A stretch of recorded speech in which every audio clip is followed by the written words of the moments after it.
charla. Hoy vamos a terminar el tema de demografía, que espero que os haya gustado. A mí la verdad es que la demografía me gusta bastante. Vamos con el punto 5, evolución demográfica. Os ponen ahí países desarrollados. Vamos a hacer un mix. Os iré contando las diferencias entre países desarrollados y subdesarrollados, así que todos los puntos que hay en el libro no los vamos a ir viendo. Yo os digo lo que tenéis que ir estudiando de cara al examen del 1 de junio, que haremos el examen de este tema. Ahí os pone que hoy día en el mundo viven más o menos, ya un poquito más, de 7.000 millones de personas, ¿vale? Mientras que, sin embargo, a principios del siglo XIX solo había 1.000 millones. Imaginar el crecimiento enorme de la población que se ha producido. La población ha ido aumentando desde que aparece el primer homínido hace ya casi 5 millones de años hasta ahora. La población ha ido aumentando, pero no ha ido aumentando ni a los mismos ritmos a lo largo de la historia, ni en los mismos sitios. Hay sitios donde se ha crecido más la población y otros donde ha crecido menos, ¿vale? Por eso se han denominado una serie de características, denominan lo que se llaman modelos demográficos. Es lo que tenéis ahí en el segundo puntito, modelo demográfico de los países desarrollados. Esto es muy importante y esto hay que estudiarlo especialmente, ¿vale? Los modelos demográficos de los países desarrollados. El primer modelo demográfico que está presente desde el comienzo de la humanidad y en la prehistoria hasta en Europa, más o menos finales del siglo XVIII en algunos países y finales del siglo XIX en otros, como en el caso de España, está el conocido como régimen demográfico antiguo. Este régimen demográfico se caracterizaba por altas tasas de natalidad, nacían muchos niños, estamos hablando más o menos de un 40 por mil. Si dijimos que hoy la natalidad en el mundo está en el 18 por mil, pues era el doble de natalidad, 40 por mil. Mientras también había una alta tasa de mortalidad, más o menos un 35 por mil. Eso dejaba un crecimiento vegetativo positivo, pero muy exiguo, pequeñito, lo que hacía que la población fuera subiendo muy poco a poco. Y muchas veces ese crecimiento vegetativo que se había ido acumulando de repente se podía perder por lo que se llaman crisis demográficas, guerras, hambrunas, ¿vale? Enfermedades como la peste negra que mató a millones de personas, ¿vale? Por tanto, el crecimiento de la población con este régimen demográfico antiguo fue muy lento, ¿vale? Muy lento. Alta tasa de mortalidad, no hay forma de no tener hijos. Y alta tasa de mortalidad porque había muchísimas causas. No había prácticamente sanidad, no había prácticamente higiene, ¿vale? La mortalidad infantil era superior al 50%. La mitad de los niños no llegaban a un año. Muchísima. La mayor causa de mortalidad, por ejemplo, de las mujeres era el parto, ¿vale? Pues ese es el régimen demográfico antiguo. Luego está lo que se llama el régimen demográfico de transición, o como lo llama en vuestro libro, el régimen de explosión demográfica, que es el momento en el que la población crece exponencialmente a una velocidad enorme. ¿Por qué? Porque se mantiene la mortalidad alta. De un 40 por mil a lo mejor se baja a un 35 por mil, porque sigue sin haber planificación familiar, no están extendidos los métodos anticonceptivos, etcétera. Pero lo que desciende es bastante la mortalidad, que puede descender pues por debajo incluso del 20 por mil. ¿Debido a qué? A mejoras sanitarias, fundamentalmente. Avanza un poco la medicina, pero sobre todo avanza la higiene.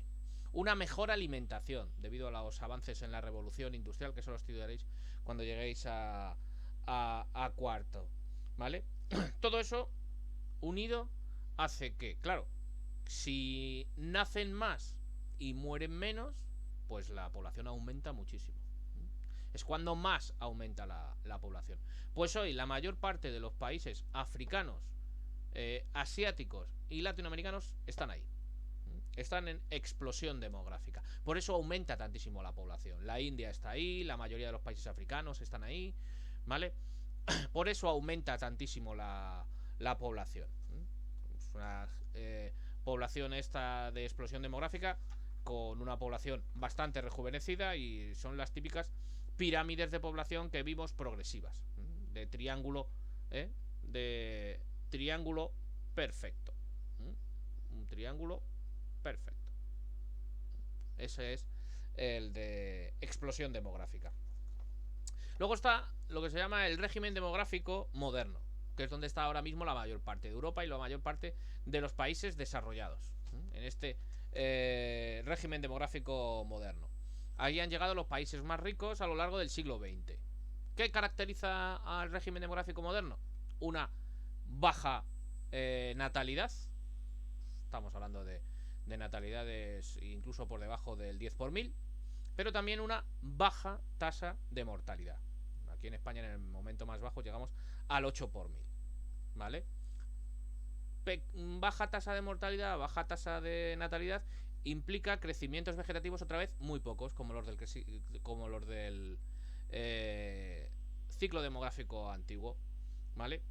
Lo que pasa es que como cada vez aumenta más la población mayor, puede ir asociado a este régimen demográfico un aumento de la mortalidad derivado de que los que se mueren son los viejos. Y como cada vez hay más población mayor, pues puede ir avanzando esa tasa de mortalidad. ¿Eso qué puede provocar? Pues crecimientos vegetativos negativos. Es decir, que se pierda población. Como pasa en España. Entre la población netamente española, el crecimiento vegetativo es negativo. Si no fuera aquí en España por los aportes de la inmigración, se perdería población. Lo que hace que España aumente su población en los últimos años es la llegada de inmigrantes. ¿Vale? Otra característica de este régimen demográfico moderno, gracias a las mejoras sanitarias, la medicina, la higiene, los avances médicos son los que han bajado la mortalidad. Eso provoca también un aumento muy grande de la esperanza de vida. En España, por ejemplo, la esperanza de vida está en 82-83 años. ¿Vale? Ya os recuerdo cómo se calculaba la esperanza de vida, que incluso os lo pregunté en los ejercicios. ¿Vale? El hecho de llegar al ciclo demográfico moderno, el problema es el día de mañana en estos países, que cada vez más gente va llegando a edad mayor, cómo pagar sus pensiones, cómo pagar su asistencia sanitaria. Así que muchas veces en estos países se intentan hacer políticas pronatalistas para que crezca la población, como en caso de Francia o de Suecia, que hacen que los permisos de maternidad cada vez sean más largos para hacer que la gente lo tenga más fácil para tener hijos, o incluso reducción de impuestos a la natalidad, o gratuidad de la escolarización, aunque en España es gratis la escolarización hasta los 16 años. ¿Vale? De esta forma, la página 217 ya no habría que estudiarla, simplemente estudiamos la página 216 y ahí, con lo que yo os he dicho, está la página 217 también explicada, y también está explicada la 218. ¿Vale? La 219 no la vamos a ver, tampoco hace falta estudiarla. Sí, vamos a la 220. ¿Cómo se mide hoy día la distribución de la población? Os he dicho que no todas las regiones han crecido igual, ni tienen el mismo nivel de población. No está la población repartida por la tierra de forma homogénea, es decir, por igual. Hay regiones más pobladas y regiones menos pobladas. Hay zonas con grandes concentraciones de población, como pone en el libro, frente a grandes vacíos demográficos, donde apenas viven personas. Pues, en China, os recuerdo que hay concentrado en la costa este de China, viven casi 1.000 millones de personas. Sin embargo, justo allí al lado de China está el museo de Gobi, el desierto del Gobi, donde no vive prácticamente nada. ¿Vale? Esos son los contrastes de población. O mirar en la Antártida a ver cuánta gente vive. No está la población igualmente repartida. Para medir cómo se distribuye la población, se utilizan distintos métodos. ¿Vale? El más habitual desde la antigüedad es contar habitantes. Tenéis ahí en cada territorio. Y luego se comparan las cifras entre territorios, países, regiones diferentes. Estos datos los proporcionan los censos de habitantes. No sé si sabéis, aquí en España, cada vez que nace un niño, ¡pum!, hay que empadronarlo. Hay que censarlo, que se dice. Se va uno al censo, al registro civil, a censarlo.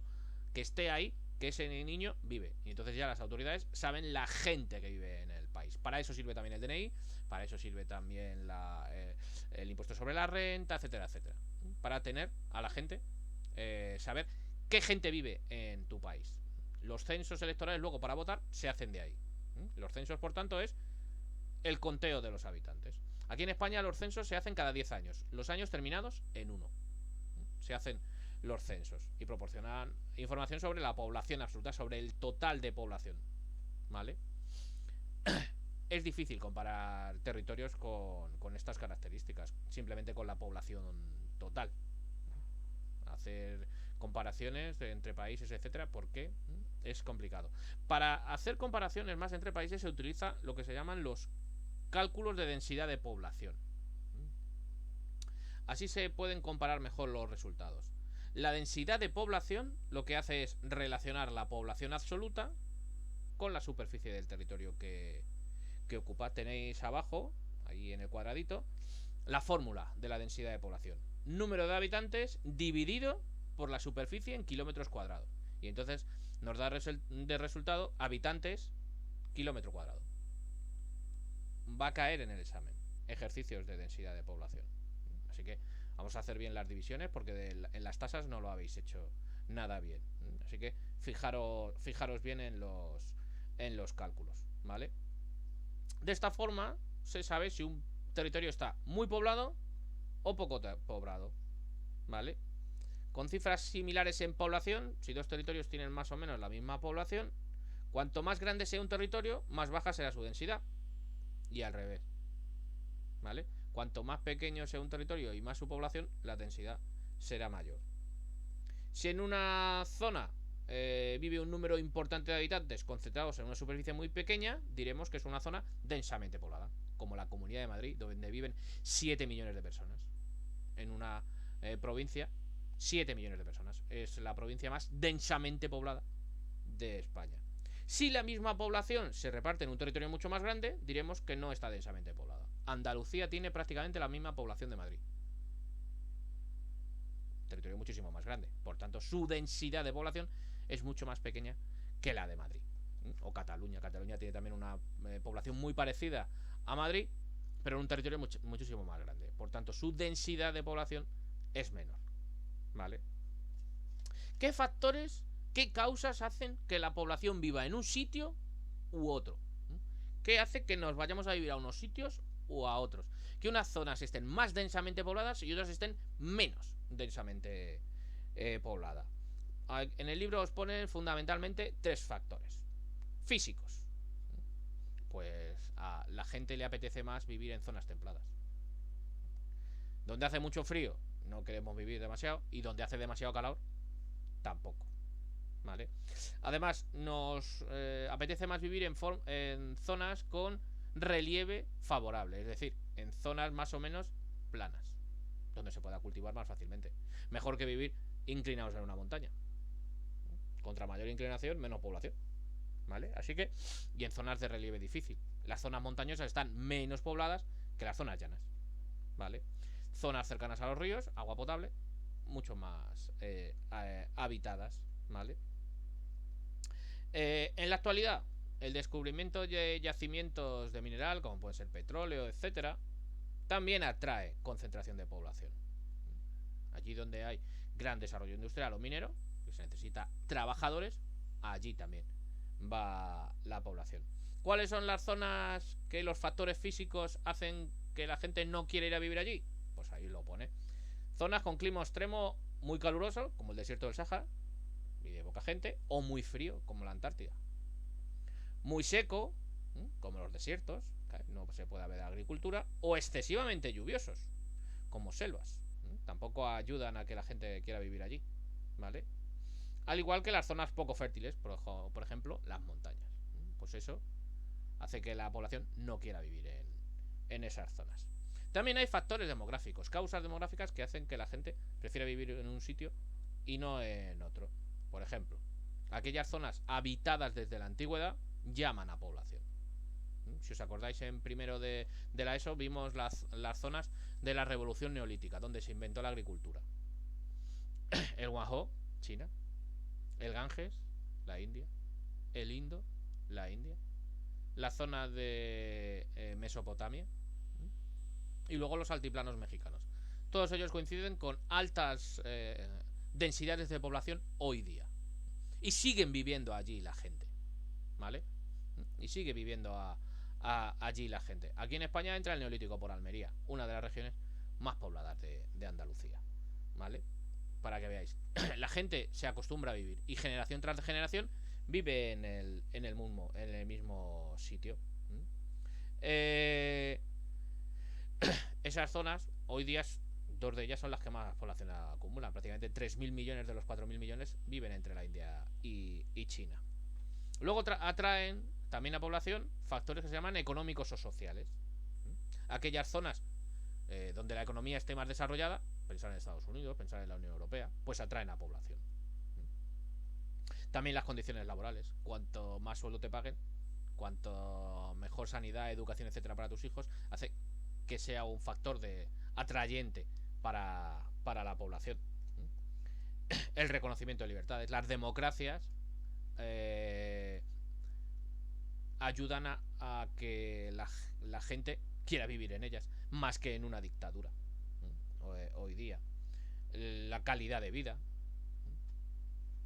Que tú tengas cierta calidad de vida, que no solo sea trabajar y que no puedas solo llegar a fin de mes, sino que el sueldo te permita algo más, pues hace que la población quiera ir más a esos países que a otros donde las condiciones laborales sean muchísimo peores y las condiciones de vida sean pésimas, ¿vale? Todos estos factores, que se llaman económicos o sociales, ayudan a que haya más población en ellos que en otros donde se dificulte todo este tipo de situaciones, ¿vale? Bueno, pues de esta forma terminamos el tema, ¿vale? El próximo miércoles empezamos el tema de la ciudad. La semana que viene iremos viendo características de la ciudad. Y el lunes de la semana siguiente, el día 1, hacemos el examen de este tema, ¿vale? Tenéis toda la semana si queréis también para, a través de Google Classroom o a través del mail, hacerme preguntas, que no me estáis haciendo ninguna pregunta de dudas, ¿vale? Venga, nos vemos, chicos.